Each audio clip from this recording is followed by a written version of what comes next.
I'm Chris Skinner, Chair of the Financial Services Club, and I'm here with Wilco Dado from Royal Bank of Scotland Group. And you're heavily involved in looking at some of the new transformational technologies in payments, Wilco. So what exactly are those technologies? I think you could say that technology and payments innovation are very much intertwined.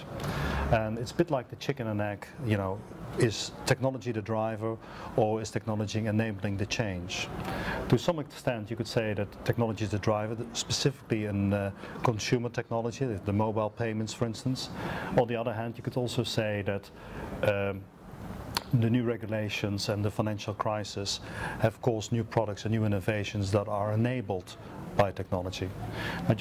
I mentioned mobile payments already, but think also of the development of new standards that are internationally used, which will definitely facilitate the use of payments by treasurers, facilitate the work, creates more simplicity. It will also enable the corporates to rethink their processes, almost like, to use a phrase from the past, redesign their business processes, especially the accounts receivable, accounts payable process. What's interesting there is that obviously you say technology is very much intertwined with innovation, but the technology itself is actually garbage if you don't have the right process and the people to use it and design it and deploy it. And that's probably the challenge that quite a few banks have, in that they're not that expert, some banks. No, absolutely, and you're spot on. I think that's one of the biggest challenges not only banks have, but also corporates. Now, can you keep up with the enormous changes in the market, and can you also keep pace with the changes there, and use the opportunities that are there? So what I see happening in the market, and Royal Bank of Scotland is no exception to that, is that we very much work together with other partners in the market, IT companies. We've seen this happening in the IT world already. Very few products are designed by one company alone, and you will see that forthcoming in the payments market as well.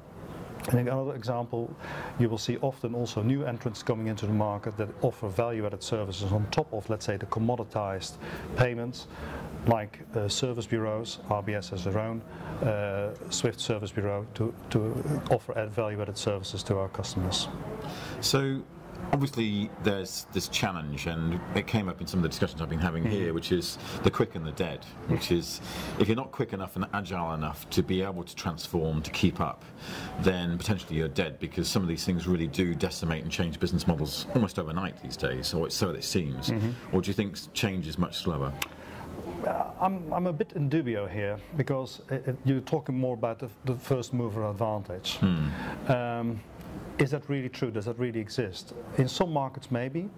I think if you look at, let's say, the emerging markets, mobile technology offered electronic payments to customers that never had that, or never would have the possibility, because they simply didn't have access to a current account, and now they do, or to some kind of a current account.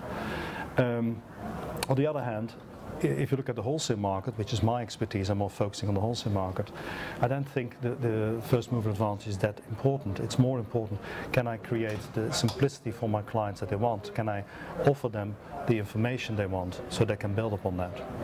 So you effectively have this core and non-core delineation, where the core infrastructures and systems can be slow to change, but the boundaries, the periphery, which is where typically you do see the innovation, the end points, for example, like mobile, are where you see the innovation, and it doesn't really change things that much, 'cause it's just on the top end.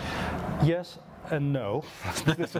Let's say on the mobile, if you look at the low value payments, I do see there's a lot of change there.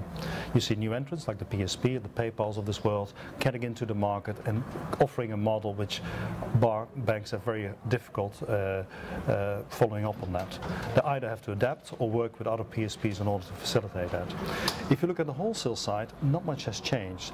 Yes, we do use mobile technology, but that's more like an enabler to make sure that the treasurer or the CFO can have access to their accounts or to the information wherever they are. Okay, well, I guess in conclusion, looking forward over the next few years, what do you think will be the major investment areas for a bank in being transformed, in using technology? I think on the retail side, it definitely will be mobile. I'm convinced about that, and specifically what they call the proximity mobile payments, or like which will be, I said, the next generation of contactless smart cards. So on the wholesale side, I think it will be less than that. I think it still be that we have to facilitate I would more put, how can I bring the best information to my clients so that they can make their processes simpler and more effective in order for them to support their business. Good answer, focus on the client. Good to see you, Wilco. Thank you, Chris. Thank you.